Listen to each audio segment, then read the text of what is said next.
Hi and welcome to another gaming video, and in today's video I want to talk about games that push the DS hardware. I'm a huge fan of the Nintendo DS, but at 67 MHz it was no powerhouse for gaming. But it doesn't mean that it wasn't capable of doing big things if they were done right. Predominantly it is a 2D console, but there were some very talented developers that pushed the DS hardware and made some very impressive 3D games. So I've got a list of 10 games here that really show off how impressive the DS was if it was pushed. So I'm going to say that these games are in no particular order. So the first one is Grand Theft Auto Chinatown Wars. It's easily one of my most favourite games for the DS, and it's absolutely superb.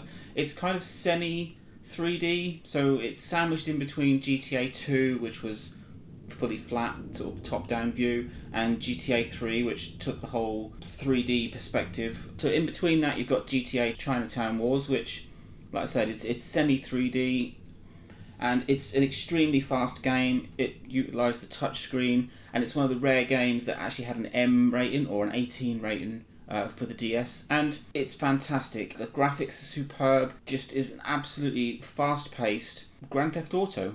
So the next one I want to talk about is Dementium, and I'm going to talk about Dementium and Dementium II because I couldn't really separate the two. They are absolutely superb. They're called Dementium the Ward, and it is a rare kind of horror game for the DS. It's a fully 3D Resident Evil kind of style game, and I think it was probably the first 3D game I'd seen on DS, and I was absolutely blown away. It's helped by the fact that it's quite a slow game. I think you wake up in an abandoned hospital and you've got to get out, and then there's lots of creepy monsters and things to do and find. Really does bring the whole horror aspect to it. It's an extremely dark and creepy game, but that helps. I think they kind of made the game slightly slower, made the environments quite dark. Some of that was probably the limitations of the DS, but it worked very well.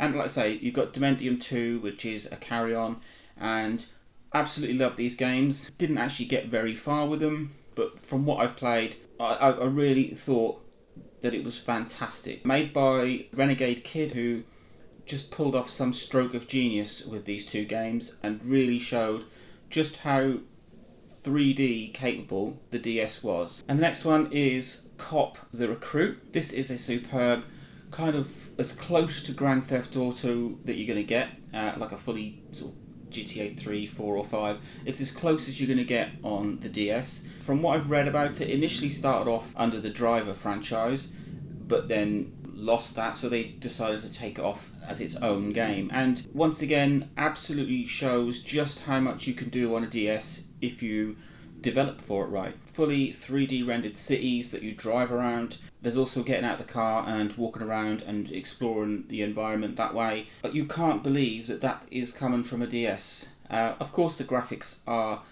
a little bit blocky and a bit shaded in places, but that's all done to give you that full 3D Grand Theft Auto style experience. Another one to add to the list, and some people might find this a little odd, is Mario Kart. It's a Nintendo game, and you always find with Nintendo games that because it's a first party, they really know how to push what they're doing. And with Mario Kart, it's a superb kart racing game. The graphics on it look stunning. They always seem to manage to just pull off amazing sort of colours and brightness and give it that whole cheery Mario feel, and it's got that real sense of speed, and I think it's probably one of the best versions of Mario Kart. I certainly like it better than Mario Kart Super Circuit on the Game Boy Advance, and I think I prefer Mario Kart DS to Mario Kart 7 on the 3DS. Next on the list is Kingdom Hearts. Now there's two Kingdom Hearts titles. They both deserve to be sort of included on this list, so I'm going to put them in the same category.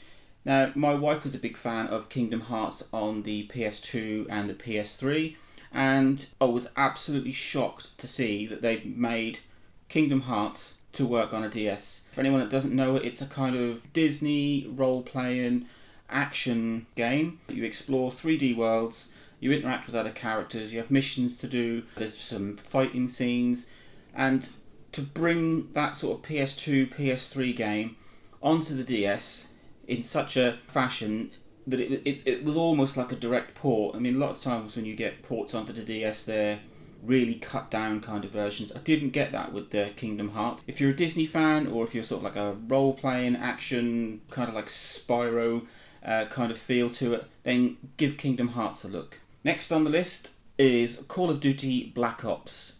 Now, there are 4 or 5 Call of Duties for the DS, and while I don't think they're fantastic, I mean, if anyone that sort of has gotten into Call of Duty on PS3, PS4, you'll know how fast-paced, stunning graphics, awesome cutscenes, and to bring that down onto a DS with 67 MHz, 4 meg of system RAM, very, very clunky controls, it didn't translate very well. Obviously, you've got no dual stick, so moving and looking at the same time is a bit tricky. And while it's not fantastic, I think Black Ops is the best version out of all of the Call of Duty DS versions. It's still great to see what they did, and I've played it, I like it. I don't think it has that same appeal and sort of fast paced that you get on other consoles, but to squeeze Call of Duty onto a DS was amazing.